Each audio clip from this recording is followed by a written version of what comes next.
하나님께서는 사명에 순종하고 결단하는 사람들을 이 하나님 나라와 세상을 섬기는 청지기로 세우십니다. 청지기. 이 청지기 영어로는 steward.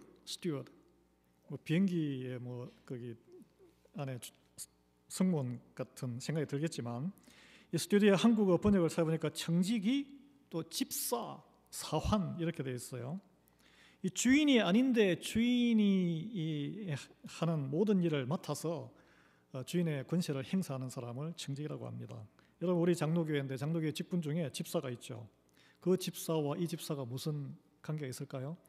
이 교회의 집사는 헬라어로는 디아코노스에서 왔는데 영어로 이게 디콘이 여기서 디아코노스에서 나왔습니다. 디아코노스는 섬기는 자란 뜻이에요. 섬기는 자. 집사가 막 잡고 흔드는 자가 아니고 섬기는 자, 종, 하인 또는 로마 시대에 주인의 식탁에서 식탁을 이렇게 돌보는 자, 그런 사람이라는 뜻입니다. 그리고 청지기는 뭐냐? 오이코노모스라는 단어를 썼는데 헬라어로 오이코스는 집이란 한 가정, 영어로 하우스홀드라는 뜻이고 노모스는 영어로 이카노미, 경영이라는 뜻이에요. 가정 경제를 총책임지는 사람이다 이런 뜻입니다. 이해가 되시죠? 주인의 소유를 맡아서 관리하는 관리자, 무섬 중에 상무섬이다 이렇게 표현하시면은 요즘으로 치면은 CEO, 기업의 CEO, 제너럴 매니저입니다. 고대 왕조 시대에는 청지기가 왕실이나 귀족의 재산을 관리하는 관리인이나 감독관을 지칭했는데 이 종이나 하인보다는 높은 직분이지만 주인을 섬기는 위치에 있는 거예요. 그래서 주인에게 상당한 신임과 인정을 받은 직책입니다. 전문 경영인 정도 생각하시면 되겠습니다. 모든 살림과 집안의 모든 가솔들을 관장했습니다. 왜 이 말씀을 하냐 하면 오늘 이 말씀이 여러 등장인물이 드러나는데 우리 성도는 정체성이 한마디로 이야기하면 청지기예요. 주인은 하나님이시고 우리에게 다 맡겨주신 거예요. 그걸 오늘 한번 나눠보고자 합니다. 제목이 좀 우리가 쓰는 말로 좀 위어더하죠. 죽은 개 같은 나. 그런 마음이 없으면, 그런 고백이 없으면 청지기로서의 삶을 살 수가 없다는 것을 오늘 나누고 싶어요. 그래서 모든 것을 주인을 대신해서 권한을 위임받은 사람인데 이 자칫 우리가 착각에 빠져요. 내 것인 양, 내 것인 양 인생을 살아갑니다. 여러분 가운데 좀 성경을 읽고 이렇게 많이 들어보신 분들은 설교를 참된 하나님의 자녀라면 정직하고 성실하고 충성된 청지기직을 살아야 한다는데 이 일을 달 사람은 없을 것 같아요. 세상의 정치인이나 공무원들이 맡겨진 일인데 자기가 자기 것처럼 권한을 막 행사하다 보면 권력 남용이 되잖아요. 그게 부패입니다. 우리 인생도 마찬가지예요. 그러면은 보통 우리가 생각할 때 청지기 정신은 많이 생각해 좋은 거지. 근데 그걸 구체적으로 내 삶에 어떻게 적용을 하고 어떻게 살아야 되는지를 알거나 조금 알아도 실천하기는 정말 어려운 일이에요. 이해관계가 충돌하기 때문에 그래요.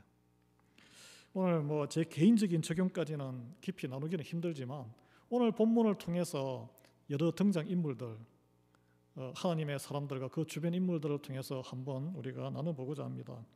왜 우리가 청지기 정신을 들어보고 알지만 어떻게 구체적으로 그걸 살아가는지를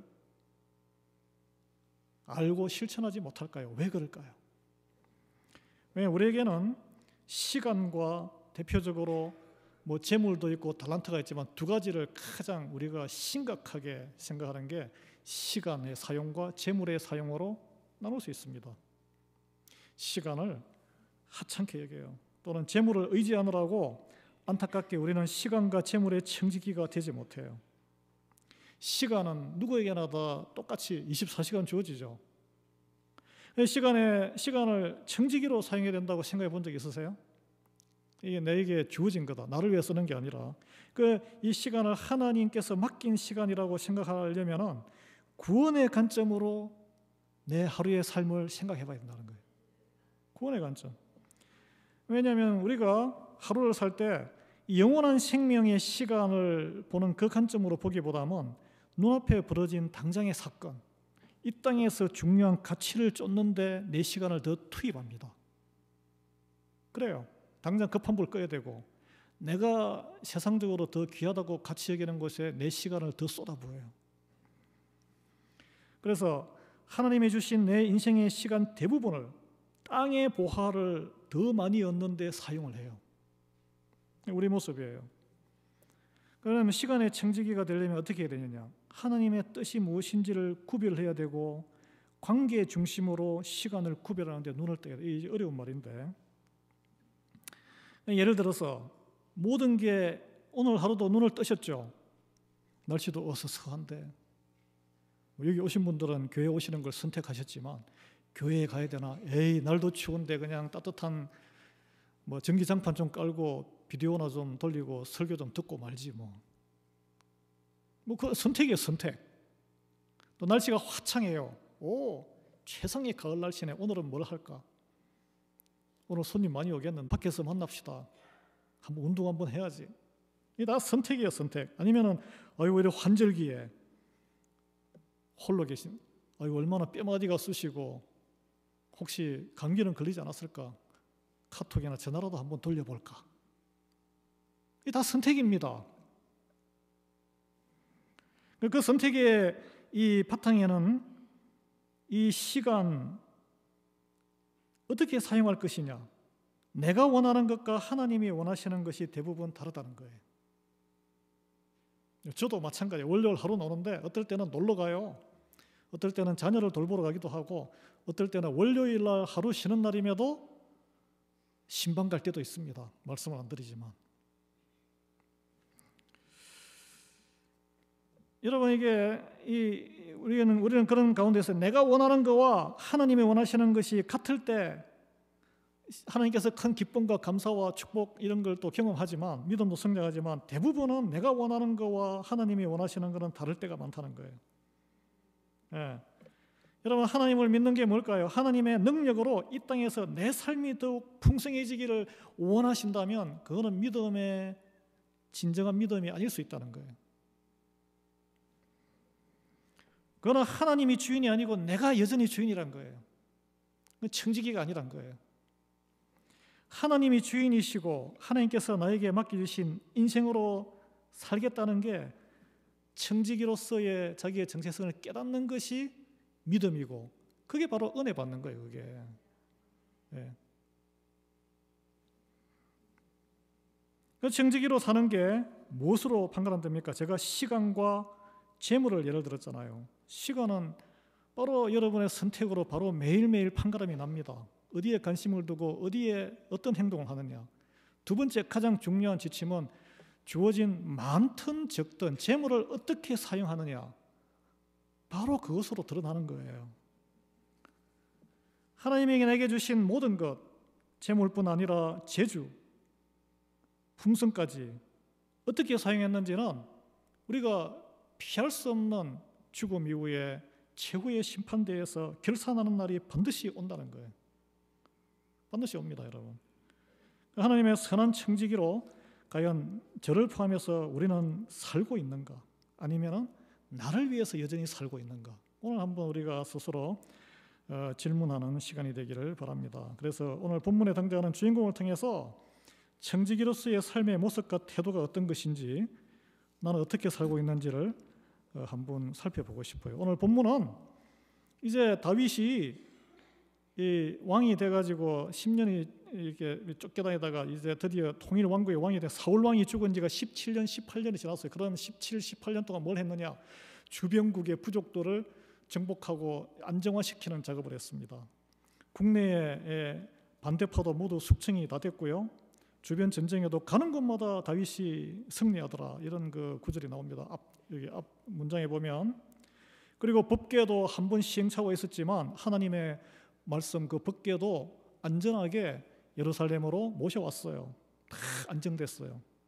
신하들이 자기에게 다 충성하는 충성파들로 다 장관부터 다 포진을 다 했어요. 다윗 왕의 최전성기입니다. 아직 타락하기 전이에요. 성적으로. 이제 등 따뜻하고 배불한 이때에 다윗이 뭘 했습니까? 몰락한 자기를 그렇게 괴롭히고 죽이려 했던 사울 왕의 후손들을 생각했어요. 자신을 죽이려고 10년 이상 그렇게 막 쫓으며 싸웠던 가장 큰 원수예요. 놀랍게도 대부분의 정치학적인 분석에는 그 후손들을 옛날 고대사에는 잔당들을 다 추적해서 씨를 말려야지, 죽여버려야지. 그런데 놀랍게도 그 꺼진 불씨를 그 집안을 긍휼히 여겨서 살리려는 조치를 취했다는 거예요. 하나님의 사람은 이렇게 다릅니다. 그래서 그 원인을 사울 왕의 큰아들 요나단과의 약속을 잊지 않았다라고 이렇게 나오는데, 그러나 이 다윗이 찾을 때는 요나단의 자식 중에 누가 살아있는 자를 찾아봐라 이렇게 이야기하지 않았고, 사울 왕의 자손 중에 누구든지 찾아봐라 그렇게 명령을 했습니다. 이 포인트가 굉장히 중요한데, 1절에 보면 다윗이 이르되 사울의 집에 아직 남은 사람이 있느냐, 내가 요나단으로 말미암아 그 사람에게 은총을 베풀리라 하니라. 의로운 요나단 하나로 인해서 그 원수의 모든 집안에 누구든지 은혜가 다윗을 통해서 흘러넘치게 되는 걸 볼 수 있습니다. 요나단은 여러분, 다윗이 아니었으면 이스라엘의 2대 왕이 되었을 황세자입니다. 아버지 사울 왕이 다윗을 죽이려고 하니까 다윗을 사랑하고 아끼고 했거든요. 다윗을 숨겨서 살려줬어요. 그래서 사울이 그래요. 너 바보 같은, 네가 물려받아야 되는데 왜 그러냐, 제 위험한 애다 제거해야 된다. 자기의 권력과 자신의 영예를 생각하면은 놔둬야죠, 제거해야죠. 그러나 하나님의 공의를 생각했기 때문에 다윗을 숨겨주고 살려주고 그랬지만은 그 불의한 아버지 사울의 명령은 또 다 충성을 다 바쳤습니다. 그래서 전쟁터에 아말렉과의 전쟁에서 나중에 전사를 하고 죽어요. 그래서 다윗을 살려줄 때 만약에 하나님께서 너를 사용하시면 나의 후손들을 너 손에 맡기겠으니 보살펴 달라라는 약속을 남깁니다. 다윗은 그 약속을 잊지 않았어요. 그 약속을 잊지 않은 것입니다. 잊어도 상관없어요. 사실은 다 몰락한 집안인데. 제가 말씀드렸듯이 통일왕국의 왕이 돼서 정점에 올랐는 세상 권력의 법칙이라면 사울 왕가의 후손 한 명이라도 찾아서 그 동조자 모든 사람을 찾아서 다 피해 숙청을 벌이는 게 정상적인 세상 법칙이에요. 다윗은 그 길을 걷지 않았다는 거예요. 왜? 거듭난 하나님의 사람이었기 때문에.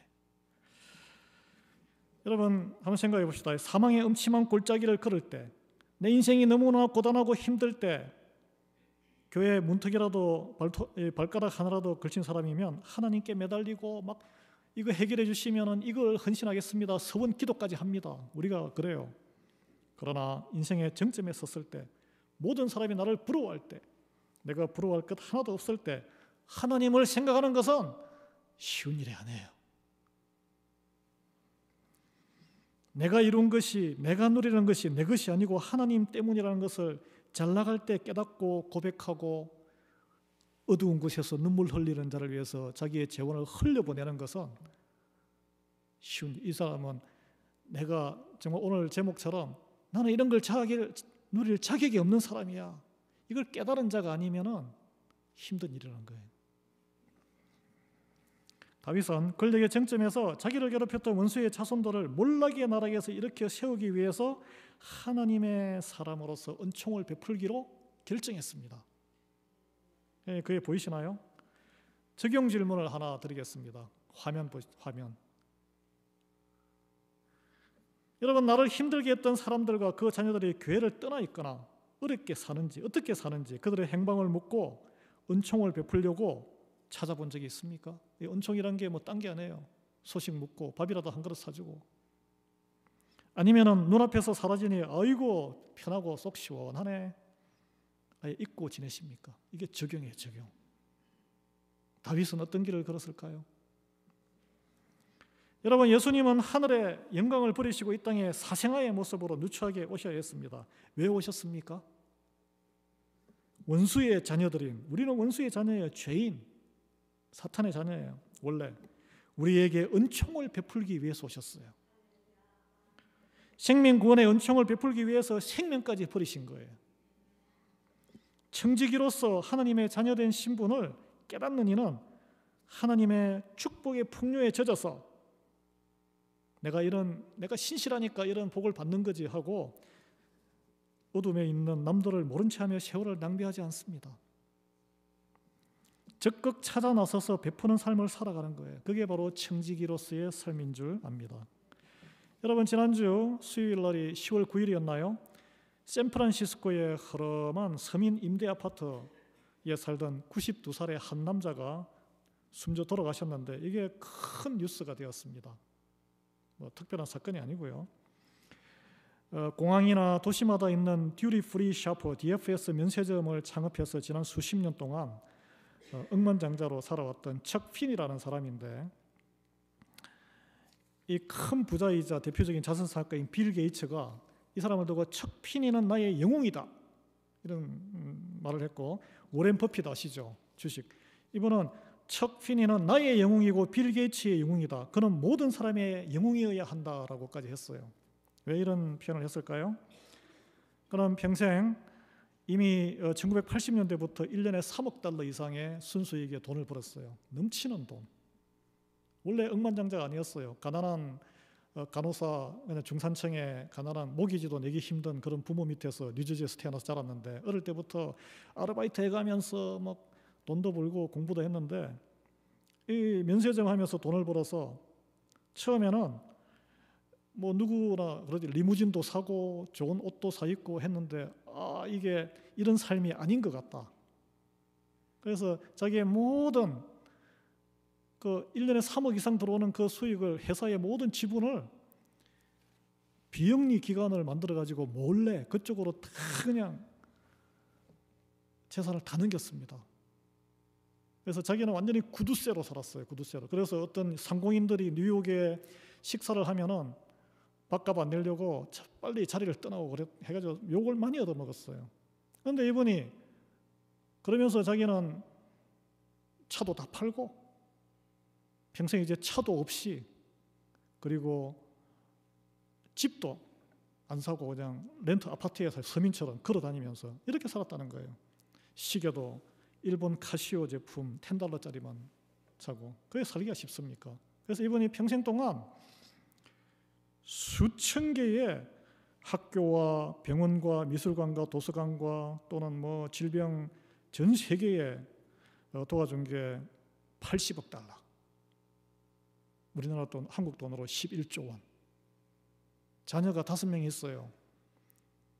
그 비영리, 보통 이제 한국 같은 경우는 비영리 단체를 만들어서 대기업에 세금을 공제하고 재산 빼돌리려고 하는데, 이번은 이렇게 하다가 회사를 나중에 뭐 루이비통인가요? 1990년대 이렇게 해가지고 다 넘겼는데, 그 넘기는 과정에서 보니까 돈이 어떤 그 비영리 단체로 수천 번 이상 돈이 빠져, 이거 분식 회계 아니냐, 장부 조작 아니냐 해서 밝혀봤더니 이분이 뒤에서 다 도네이션한 거예요. 도네이션할 때 자기 이름은 전혀 내지 말고 내 이름을 내면은 도네이션 끊겠다. 그런 식으로 이렇게 해서 뒤늦게 90년대나 들어서 뒤늦게 밝혀진 거예요. 그래서 이분이 그런 선한 사업을 하고 있구나. 자녀가 5명인데 이제 딱 죽고 나서 남은 돈은, 자녀에게 준 돈은 $200만. 5명이 갈라치기 하면은 뭐 한 50, 뭐 작은 돈은 아니죠. 그런 생각에 80억 달러의 돈과 $200만 달러의 돈은 태양과 반딧불 차이죠.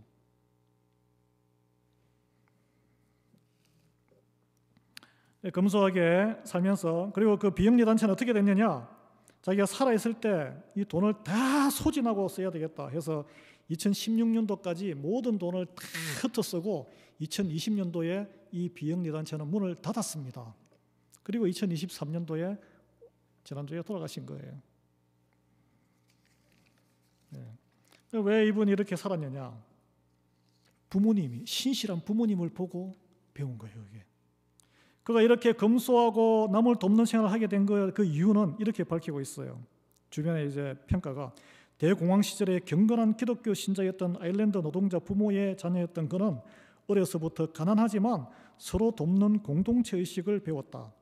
이는 봉사와 기부 활동을 열심히 하는 부모의 영향이 컸다. 특히 적십자 자원봉사 간호사로 일했던 그는 어머니는 평소 남을 도울 때 받는 사람의 부담을 덜어주고 싶다면 자랑하지 말라라고 당부를 했대요. 돕는 행위를 통해 우월감을 느끼는 것을 경계하는 한편 도움을 받는 사람의 심정을 헤아리라, 이런 가르침을 받았다고 합니다. 그래서 이분이 남긴 말들이 있는데, 돈은 매력적이지만 그 누구도 한꺼번에 두 켤레의 신발을 신을 수는 없다, 이런 말을 했고, 부자로 죽음을 맞이하는 것처럼 수치스럽고 불명예스러운 것은 없다. 수위에는 돈 주머니가 없다.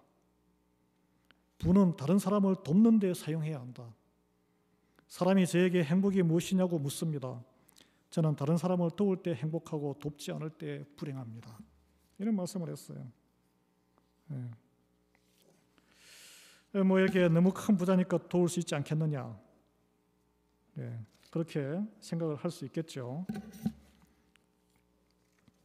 그렇지만 이 청지기로서의 삶이란 것이 우리가 많이 뭔가 재물이나 그런 걸 제조를 받았다, 적게 받았다, 이 차원과는 다른 것 같아요. 오늘 여기 본문에 보면은 이 시바라는 사람과 마길이라는 사람이 나옵니다. 시바는 청지기로서의 그런 부름을 받아서 많은 재산 관리를 받았고, 마길은 아주 황량한 땅에서 척박한 곳에서 살던 이름 없는 사람이었어요. 그 두 사람은 이제 제가 한번 소개하겠습니다. 우리가 이제 그 넘어가기 전에 이 척핀이라는 사람은 이 자기에게 주어진 재물이 자기가 뭐 잘나서 아이디어가 좋았죠. 엄청난 부자가 됐는데 이게 자기가 잘해서 내 능력으로 됐다고 안 믿었기 때문에, 하나님께서 맡겨두신 것임을 깨달았기 때문에 이렇게 청지기로서 정말 모범을 보인 거죠. 그런데 깨닫는다고 이렇게 살기는 쉽지 않아요. 그러면 다윗이 이제 본문 돌아가서 사울의 후손을 찾기 위해서 조사를 벌이는데, 이 사울의 종 한 사람이 등장합니다. 시바라는 인물인데 이 사울 왕 집안의 청지기 재산 관리인이었어요. 이제 사울 왕이 다윗이 찾으니까, 지금은 다윗 왕국의 전성시대고 자기의 경력은 사울 왕의 그래도 뭐 관리인이었잖아요. 눈치를 볼 수밖에 없죠. 내가 시바냐 하니까 시바의 첫 대답이 당신의 종입니다. 이 사울 왕은 이제 충성을 안 하고 당신에게 충성맹세합니다라는 표현이에요. 그래서 3절에 다윗이 이르되 사울의 집에 아직도 남은 사람이 없느냐, 사울의 자손이 남아 있느냐, 내가 그 사람에게 하나님의 은총을 베풀고자 하노라. 이 부른 목적을 직접 밝힙니다. 내가 너에게 볼 일이 있는 거 아니니까 너 너무 두려워하지 말라. 너를 통해서 사울의 후손을 찾고자 한다. 이렇게 하니까, 그래서 그 권리를 회복하고 우대하겠다라고 밝힌 거죠. 여러분, 일단 그는 안도했을 것입니다. 그런데 그에게는 이게 굿뉴스일까요? 배드뉴스일까요? 어떻게 보면 세상의 굿뉴스예요. 사울 왕의 후손을 회복하면 자기도 뭔가 콩고물이 떨어지지 않겠습니까? 그러나 그는 그 사이에 자기가 저지른 일이 있기 때문에 굉장히 배드뉴스가 되었습니다. 사울 왕의 모든 재산은 자기가 다 관리하고 있을 책임이 있었는데, 그러나 유일한 생존자가 있는데 당연히 자기가 모셔야 되는데 모시지 않은 거예요. 시바가 모시지 않은 거예요. 3절 후반부에 이렇게 보고합니다. 시바가 왕께 아뢰되 요나단의 아들 하나가 있는데 다리 저는 자니이다. 이렇게 보고를 하잖아요. 요나단의 살아남은 아들 머비보셋, 이게 그 혼란 와중에 도망치다가 떨어져서 다리가 하나가 부러진 게 아니고 두 다리가 다 부러졌습니다. 그래서 이 두 다리가 다 이게 쩔룩거리면서 이게 굉장히 안 좋은 상태죠. 시바가 사울 왕의 남은 모든 재산과 밭을 다 관리하고 있었는데, 이 유일한 생존자, 당연히 그가 보호하고, 이렇게 또 왕이 물어오면은 요나단의 아들 누구 이름을 딱 이렇게 보고를 해야 정상적인 보고입니다. 그러나 다리 저는 사람, 장애인에 불과한 한 사람이 살아남아 있습니다. 이게 다윗 왕이 은총을 베풀겠다고 한 진의를 의심한 것일까요? 이게 어떤 사람의 실체를 숨기는 것이, 이 전후 맥락을 보면 그렇지 않습니다. 권력에서 이미 도태되어 버리고 재기 능력까지 상실한 옛 주인의 후손에 대한 무시하는 발언이라는, 자기가 관리하고 있는 재산에 대한 그런 경계심, 그런 게 나온다는 거예요. 여러분 어떻게 생각하세요? 어떤 사람이 누구를 물어봐요. 누구에 대해서 물어봐요. 너 그 사람 알아? 그러면은 어떤 사람이 이렇게 대답해요. 그 뚱뚱한 사람이요? 또는 그 머리 뽀글뽀글 볶은 사람이요? 그 대머리 아저씨 말인가요? 그 말 많은 사람. 이런 식으로 누군가 대답한다면 어떻게 생각이 들겠어요? 아니면 그 멸치처럼 바짝 마르고 키 크신 분요? 이런 외모로 사람을 표현하는 것은 그 사람을 깎아내리고 참소하는 말입니다, 여러분. 일반 대화에서도 있을 수 없는 아주 몰상식한 이야기예요. 그 다리 저는 이거 한 명 있어요. 어떤 편견을 입혀서 다른 사람을 소개하는 것은 관계를 멀어지게 하기 위한 거예요. 굉장히 그 대화 때 조심해야 됩니다. 이게 누가 합니까? 이런 짓을 사탄이 하는 거예요. 사탄은 관계를 회복시키는 것이 아니고 갈라지게 하고 뒷말하고 참소하는 자예요. 하나님은 사탄의 이런 책동을 잘 아시는 분이에요. 사탄을 참소를 듣고도 흔들리지 않고 은총을 베풀 자에게 은총을 베푸시는 분이 하나님이신 줄 믿으시기 바랍니다. 그럼 하나님의 사람은 어떻게 합니까? 우리는 어떻게 해야 돼요? 시기와 질투로 참소하고 뒷담화하는 말들 있을 수 있어요. 주변에. 듣고 어떻게 해야 됩니까? 뭐라고 공박할 필요 없어요. 다윗이 오늘 뭐라고 공박 안 합니다. 묵묵히 들으세요. 듣지만 허물을 덮어주고 사랑으로 하나님의 은총을 베풀 자에게는 베풀고자 살고자 힘쓰는 사람이 하나님의 사람이란 거예요. 그게 바로 청지기의 태도란 거예요. 오늘 다윗의 반응을 보십시오. 사울 집안의 종의 신분인 시바가 주인 요나단의 아들의 이름도 말하지 않고 다리 저런 자라고 소개해도 호통을 칩니까? 네가 종된 자로서 어떻게 주인에게 그런 표현을 할 수 있어? 너에게 곤장 300대를 내려놓아. 이렇게 안 하셨다는 거예요. 안 했다는 거예요.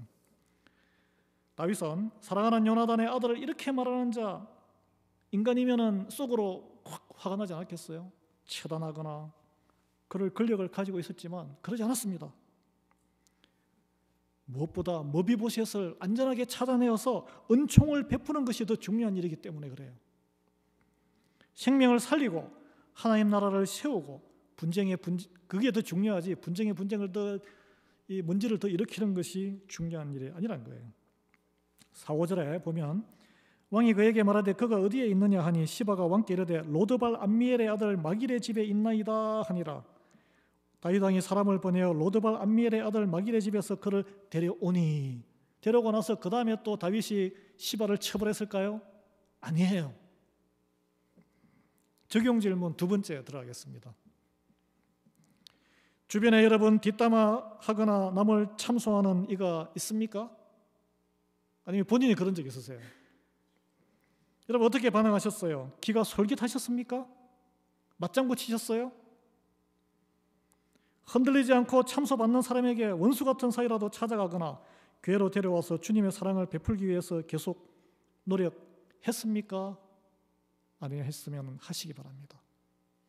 적용 질문이에요, 이게.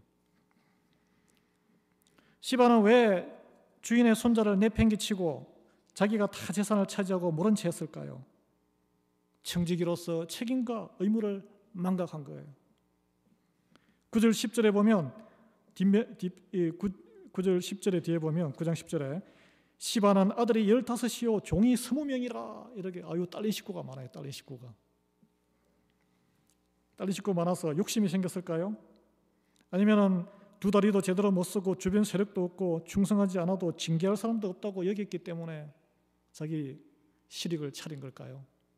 청지기 정신이 없으면, 하나님을 경외하는 마음이 없으면 이렇게 실익을 차릴 수밖에 없다니까. 우리 죄인의 모습이에요, 이게. 이 머비보셋이 당연히 누려야 할 사울 왕의 할아버지의 유산을 하나도 누리지 못하고 아주 초라한 광야의 귀퉁이에 시골의 어떤 이름 없는 마길이라는 한 의인의 집에서 얹혀서 살아가는 비참한 삶을 살고 있어요. 로드발 암메일의 아들 마길이라는 사람. 이 로드발이라는 이 단어는 목초가 없다는, 풀이 없다는 뜻이에요. 황량한 곳이라는 말이랍니다. 자기도, 그 사람도 마길도 뭐 황량한 데서 양치고 이렇게 해가지고 뭐 큰 부자겠습니까? 개우 입에 풀칠하는 거죠. 그러나 심신의 큰 타격을 받고 몰락한 그 왕가의 왕자를 거두고 자기 목숨을 건 거예요. 불쌍한 사람 거두기 위해서. 결혼까지 시켰어요. 이분이 나중에 마길이 나중에 이제 다음 주에 제가 묵상하고 말씀을 한번 선포할까 그러는데, 다윗이 이제 아들 압살롬의 반란으로 쫓겨다닐 때 또 그때도 다윗을 불쌍히 여겨서 일행을 숨겨줘요. 아무 대가 없이 생색내지 아니하고 상급이나 벼슬 자리도 안 받아요. 이분이. 이게 청지기의 표본이라는 거예요. 내가 가진 것이 없지만 정말 경각에 달하고 추락한 사람을 외면하지 않는다는 거예요. 오늘 본문에서 이 시바와 마길의 선택이 선명하게 대조됩니다. 시바는 어땠습니까? 주인의 불행을 이용해서 자기의 이익을 챙긴 거예요. 사울 왕가의 청지기로서의 자기의 사명을 배신했습니다. 돈 앞에 흔들려서 사명을 저버린 전형적인 죄인의 모습이에요. 성경은 돈을 살아가는 마음이 만악의 뿌리라고 했습니다.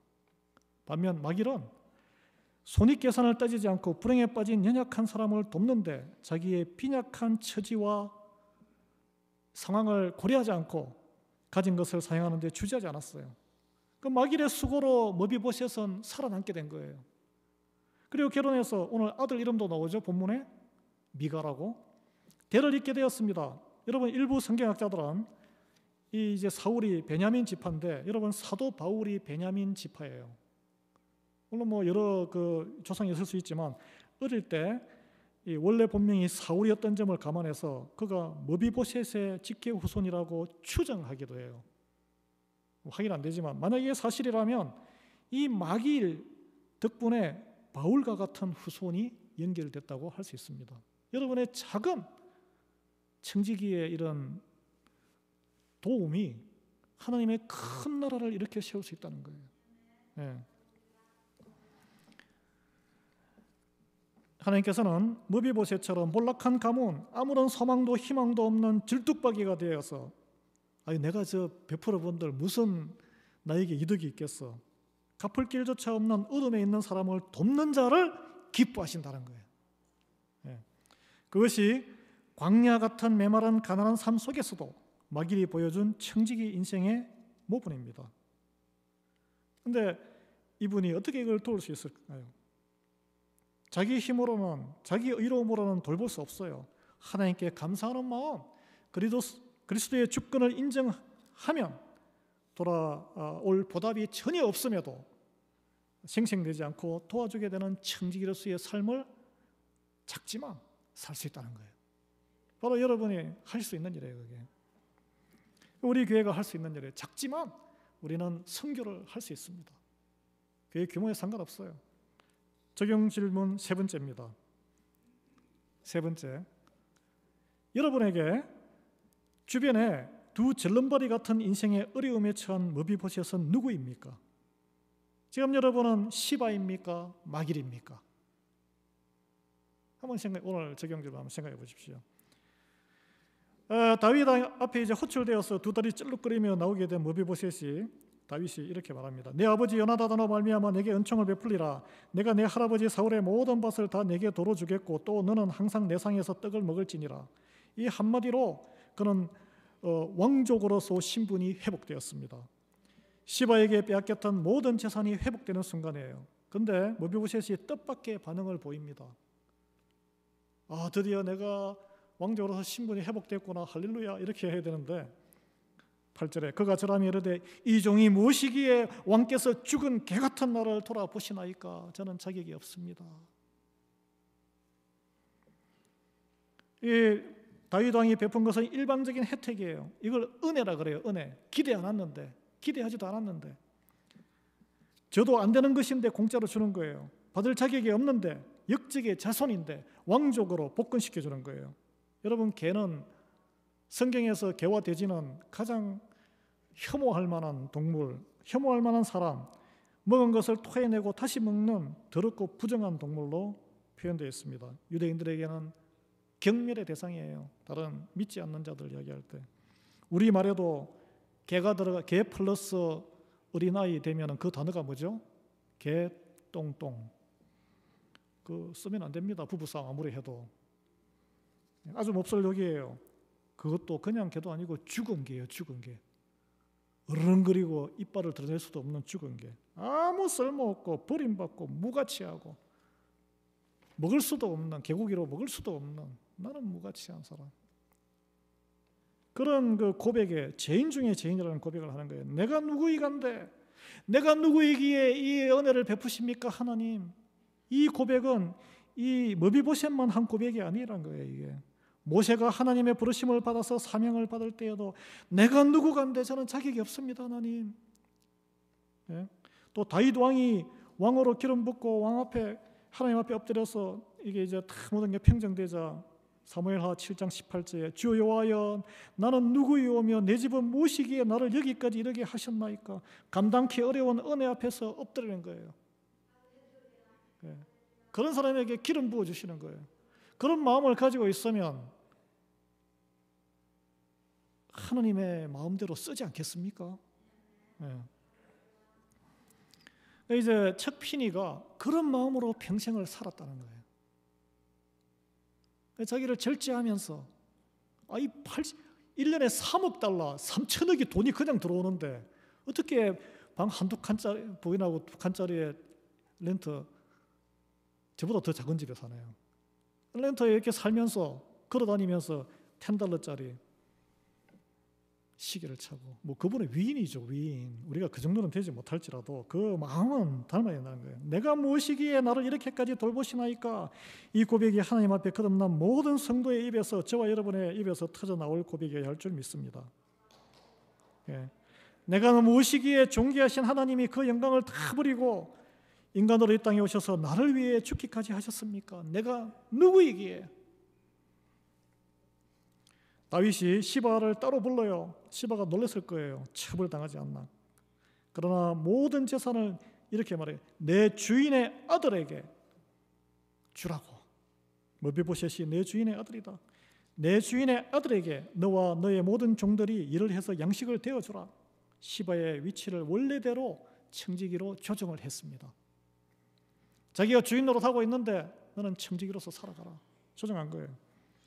이 은혜. 시바가 그동안 머비보셋을 무시했던 말과 사울왕의 재산을 전행했던 모든 가구사의 책임을 묻지도 않았고 처벌하지도 않았습니다. 내 주인의 아들이 머비보셋임을 알고 너는 네 자리로 돌아가서 잘 지켜라. 머비보셋은 죽은 개 같은 신분에서 어떻게 됐습니까? 왕의 잔치상에서 함께 식사하는 사람으로 신분이 일순간 변화가 됐어요. 왜? 자기 나는 죽은 개 같은 죄인 중에 죄인이라는 humble 마음이 있었기 때문에. 머비보셋이 13절에 항상 왕의 상에서 먹음으로 예루살렘에서 사니라. 그는 두 발을 다 절더라. 그럼에도 불구하고 그의 삶이 바뀐 건 없어요. 두 발 계속 절고 있어요. 이 극적인 인생 역전, 청지기 삶을 살아가는 성도의 삶입니다. 여러분, 우리가 그렇잖아요. 죽으면은 영불의 지옥에서 영원히 고통받을 죄인의 인생에서 하나님의 자녀로 천국 복락을 누리며 영생을 살게 됐습니다. 오직 하나님의 긍휼하심과 그리스도의 십자가 은혜로 인했어요. 우리는 왕이신 하나님이 차려주시는 잔치상에 초대받은 사람들이에요. 우리가 겉보기에 변한 게 있습니까? 똑같아요. 두 다리 저는 사람과 똑같은 거예요. 결론 맺겠습니다. 우리가 일상에서 그리스도의 주권을 인정하고 나 스스로를 죽은 개 같은 나라고 고백이 흘러나오는 심령이 될 때 하나님의 그 큰 은혜를 깨달을 수 있다는 거예요. 온전히 회복시키시고 하나님은 우리의 지경을 왕의 잔치상에서 같이 겸상하는 존귀한 자녀로 들어서실 줄 믿으시기 바랍니다. 머비보셋의 인생은 한마디로 모든 것이 무너진 눈물의 인생이었어요. 재산 다 뺏겼죠. 무기력한 절뚝박이죠. 외진 곳에 남의 집 신세나지고 살아였어요. 몸마저 성치 못했어요. 이런 빈곤, 환경의 빈곤. 여러분 가운데 환경의 어려움이 있을 수 있어요. 환경의 어려움으로 분노하거나 발끈하지 마시고 겸손, 하나님이 주시는 겸손을 받아들이십시오. 죽은 개 같은 나에게 하나님 긍휼을 베풀어 주십시오. 주님께 더 매달리고 가난한 일대로 가난해진 심령에 하나님의 기름 부으심이 있을 줄 믿습니다. 그 죽은 개 같은 사람은 내 혈기와 내 분과 내 의견을 내세울 수 없는 사람이에요. 그걸 고백할 때 무엇이 존귀한 것이 주어지든지 간에 청지기로서 내가 주인이 아니지, 그렇게 살아갈 수 있는 거예요. 이번 주도 참된 청지기가 되어서 하나님이 준비하신 왕의 잔치상을 마음껏 누리는 여러분 되시기를 예수 그리스도로 축원합니다.